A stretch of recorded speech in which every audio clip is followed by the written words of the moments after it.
Hello বন্ধুরা, সবাই কেমন আছো? আশা করি সবাই খুব ভালো আছো। গরম ভালোই পড়েছে, কিন্তু মাঝে বৃষ্টিও হলো। আমি আজকে তোমাদেরকে আমশোল করে দেখাবো, বা আমিও আমশোল করবো আজকে রান্না। আমশোল খেতে গরমে খুব ভালো লাগে, আর এখন বাজারে আম অ্যাভেলেবেল, কাঁচা আম। তো শোল মাছটা ধুয়ে নুন হলুদ মাখিয়ে নিয়েছি। পটল দেবো, আর আলু দেবো, আর কাঁচা আম দেবো। পটল আলুটা কেটে রেখেছি, আর একটু পেঁয়াজ কুচি করে নিয়েছি, আর একটু পেঁয়াজ বেটে নিয়েছি। শুধু পেঁয়াজ বাটাই দেব। আর মশলা যখন দেব বলছি, আগে তেলটা গরম করে নিয়ে মাছটা ভেজে নিই ভালো করে, তারপরে সবজিগুলো ভাজবো। তেলটা গরম হয়ে গেছে, স্টেপ বাই স্টেপ তেল দেব। এখন মাছটা ভাজার জন্য তেল দিলাম, সেজন্য একটু তেল কম করে দিলাম। শোল মাছ একটু ফাটে, গ্যাসটা একটু কমিয়ে মাছটা দিয়ে তারপরে গ্যাসটা বাড়িয়ে দিতে হবে। শোল মাছের পিসগুলো আজকে ছোটো ছোটোই হয়েছে, বাজারে যেমন অ্যাভেলেবেল থাকে। আজকে হয়তো বড়ো পিস আসেনি, বড়ো মাছ আসেনি। মাছগুলো মোটামুটি হালকা হালকা করে ভেজে নিলেই হবে, বেশি কড়া করে ভাজার দরকার নেই, কারণ ছোটো মাছ।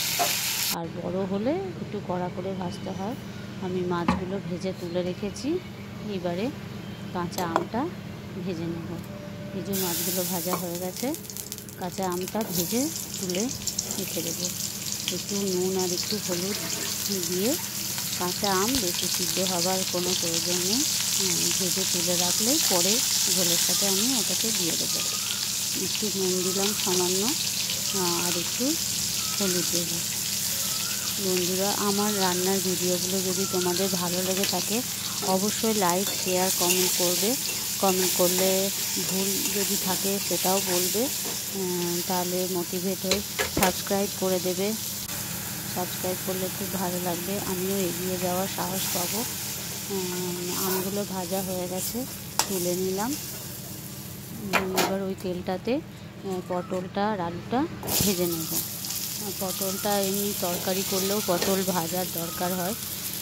পটলটা একটু ভেজে নেব, একটু নুন হলুদ দেবো এটাতেও।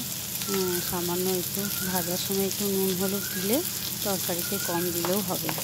এটা সিদ্ধ হোক বা ভাজার সময় ভাজাটা যাতে ভালো হয়, সেজন্য একটু নুন হলুদ দেওয়া আর কি।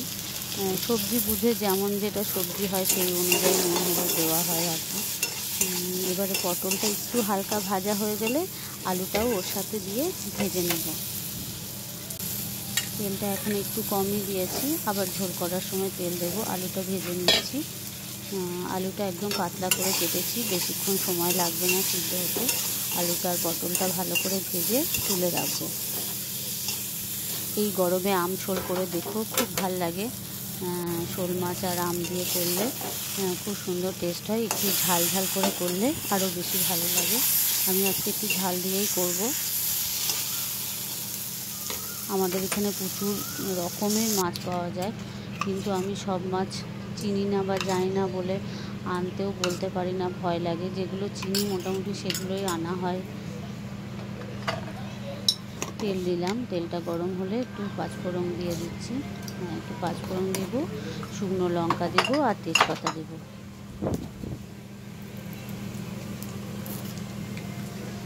তেজপাতা দিয়ে দিলাম। এবারে তেলটা একটু নেড়ে দিই, গরম হয়ে গেছে ভালো মতো। এবারে মশলাটা কষিয়ে নিয়ে তারপরে আবার সবজি। মশলার মধ্যে আছে জিরে গুঁড়ো, ধনে গুঁড়ো, একটু লাল লঙ্কা গুঁড়ো দিয়েছি, কাঁচা লঙ্কা বাটাও দিয়েছি, আদা বাটা দিয়েছি, হলুদ দিয়েছি। পেঁয়াজটা আগে ভেজে নিই, পেঁয়াজ বাটাটা দিলাম, আর কুচনো পেঁয়াজটাও দিয়ে দিলাম। একটু ভেজে নিয়ে পেঁয়াজের গন্ধটা চলে গেলেই মশলাটা দিয়ে দেবো। জলে মিক্স করে রেখেছি মশলাটা, একটু আগেই ভিজিয়ে রেখেছি। ভিজিয়ে রাখলে মশলাটা কষানোর সময় যদি লেগে যায়, সেজন্য জলে একটু আগে থেকে ভিজিয়ে রাখলে খুব ভালো হয়, মশলাটা লেগে যাওয়ার চান্স থাকে না। মশলাটা একটু কষানো হলেই আমি সবজিগুলো দিয়ে আবার কষিয়ে নেব। সবজিগুলো ভেজে তো তুলে রেখেছি, এবার সবজিগুলো দিয়ে ভালো করে কষিয়ে তারপরে জল দেবো।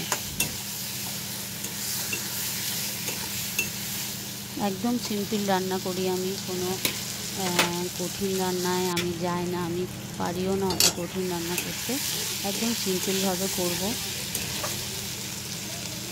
কষানো হয়ে গেছে, এবারে জল দিয়ে দেবো। জল দেওয়া মানে হচ্ছে আলুটা আর পটলটা সিদ্ধ হওয়া, পরে আমি মাছ আর আমটা দেবো। আলুটা সিদ্ধ হয়ে গেলে পরে মাছ আর আমটা দেবো, কারণ টক দিলে আলুটা সিদ্ধ হবে না, সেই জন্য এখন আমটা দেব না। ঢাকা দিয়ে ওটাকে সিদ্ধ হতে দেবো। দেখবো এবারে সিদ্ধ হয়েছে নাকি আলুটা। আর একটু মনে হচ্ছে সিদ্ধ হবে। আমটা দিয়ে দিলাম,